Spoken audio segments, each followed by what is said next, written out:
findings, ang tawag ko further findings.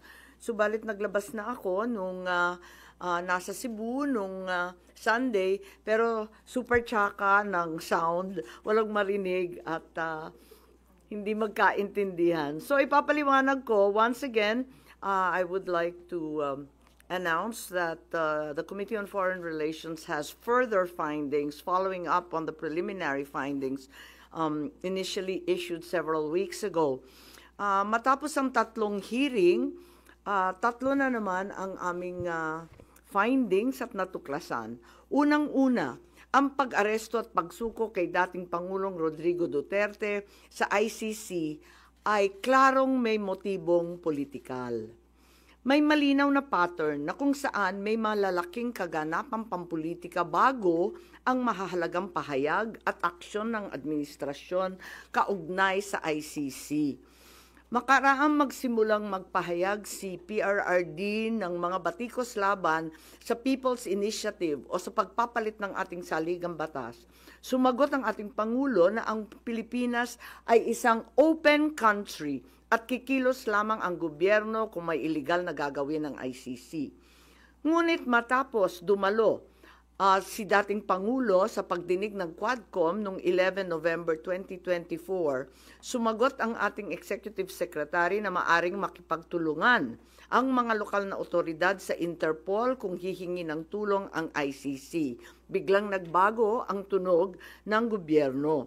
Matapos kumambyo ang ilang pro-administration congressmen tungkol sa impeachment labang kay VP Sara dahil sa napakalaking peace rally ng INC noong Enero 13, bumalikwas ang administrasyon sa pamamagitan ng pagkatha ng Oplan Tugis or Operation Pursuit sa Ingles na rineport ng New York Times kasunod ng pahayag ng kalihim ng katarungan na bukas ang administrasyon makipag-usap na sa ICC tungkol sa ilang pamamaraan ng kooperasyon.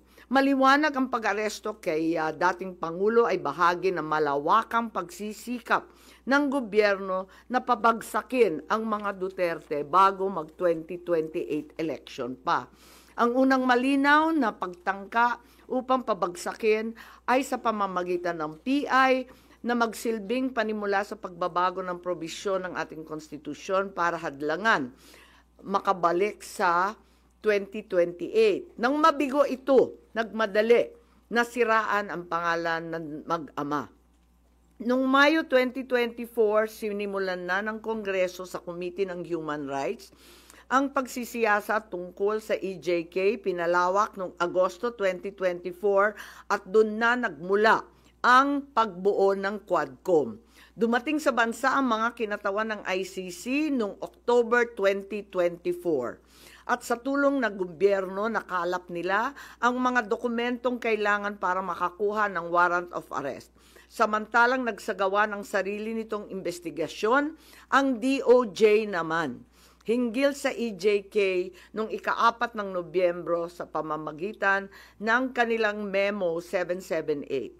Dahil nananatili pa ring banta si VP Sara kahit wala na ang tatay niya, nagsagawa naman ang Kamara ng investigasyon sa confidential funds ng OVP at sa huli na-impeach si VP. Napatunayan ang motibong politikal na napag-aresto sa turnover kay PRRD sa pamamagitan ng mid-election final campaign sprint action plan ng Lakas CMD noong nagtipon-tipon ang matataas ng opisyal noong petsang 22 ng Abril. Nakaraang ilang linggo lamang, inilarawan ang mga nagawang mga Oplan Horus, isang operasyon na inilunsad noong Abril 2024 na naglalayong pabagsakin ang dalawang Duterte.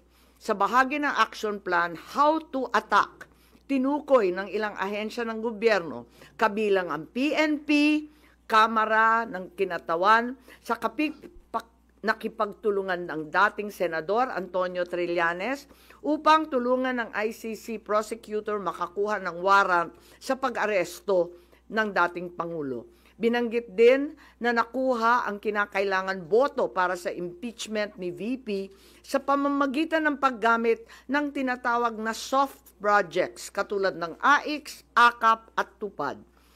Doon naman sa bahaging following strategies and moves, tinukoy na kailangan pabilisin ang impeachment ni VP Sara at makakuha ang boto sa Senado sa pamamagitan na naman ng pamimigay ng proyektong for later release or yung mahiwagang FLR bilang gantimpala sa tamang bumotong mga senador. Ikalawa, may magkakaugnay na pagtatangkang pagtakpan ang mga detalye at motibo sa likod ng pag-aresto ng dating Pangulo. May cover-up. Habang nagpapatuloy ang unang pagdinig, tumanggi si DILG Remulla na magsalita. Tanungin siya tungkol sa panayam kay Pinky Webb, kung saan sinabi niya na group effort ang pag-aresto at in-invoke pa ang executive privilege samantalang lumabas na sa media. Una, tinawag niyang chismis ang pahayag. Ngunit nang mabisto, tinulungan na lamang ng kapatid at sinabing executive privilege na nga. Isa pang malakas na sandata ng administrasyon upang pigilan ng komite ang pagsisiwalat ng katotohanan ay paggamit ng tinatawag na sub judice rule.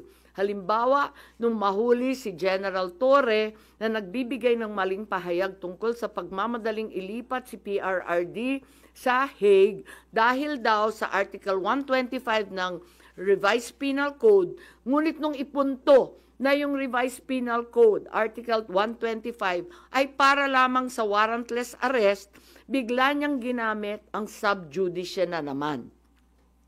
Isa pang indikasyon sa pagtatakip ng administrasyon ay ang blanket invocation ng executive privilege ni Executive Secretary Bersamin upang pagbawalan lahat ng opisyal ng ehekutibo dumalo sa ikalawang hearing noong 3 ng Abril.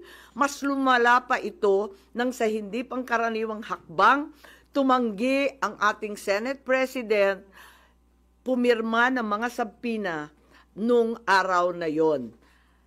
Bagaman dumalo mga opisyal sa 2 pagdinig noong 10 ng Abril, ginamit pa rin ang executive privilege sa mga susunod na isapin. Kung sino-sino nag-utos ng pag-aresto, kung sino ang nag-utos ng paglipat niya sa Hague, at kung paano nakuha ang eroplano na ginamit sa paglipat. Hindi nagtapos ang cover-up sa pagdinig dahil alam din natin na matapos yon pinalaya si Ambassador Lacanlilao at hindi na naman pinirmahan yung mga sabpina. Matapos ang pag-aresto kay PRRD, lumakas ang pro-Duterte sentiment at bumagsak ang trust rating ng administrasyon. Ayon sa isang mapagkakatiwalaang source, naglunsad na ngayon ang administrasyon ng isang communication plan upang ilihis ang atensyon ng publiko patungo sa mga issue ng West Philippine Sea at di umanong disinformation ng mga tinatawag na China trolls ng kanilang embassy. Kaya asahan natin na ito ang magiging balita sa mga susunod na araw. Hindi inaasahan ang political backlash sa pag-aresto sa dating Pangulo, kaya ngayon sinusubukan nilang kontrolin ang sitwasyon sa pamamagitan ng pag-focus sa West Philippine Sea, pagsisi sa China, at sa huli ay iuugnay ang pagtaas ng suporta kay Duterte sa sinasabing kampanya disinformation ng China. So una, may duda tayo na politically motivated. Ikalawa, whole of government ang nagamit dito, na talaga naman comprehensive itong planong ito. At ikatlo, ang mga posibleng managutan ng criminal and administrative charges. At iminumungkahi namin na imbestigahan ng Office of the Ombudsman ang mga sumusunod.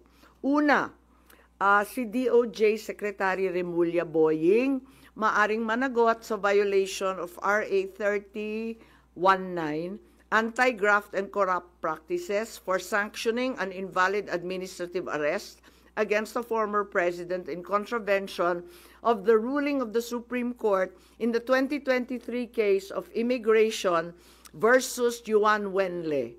Maliwanag na napakadaming kondisyon, kwalifikasyon at requirements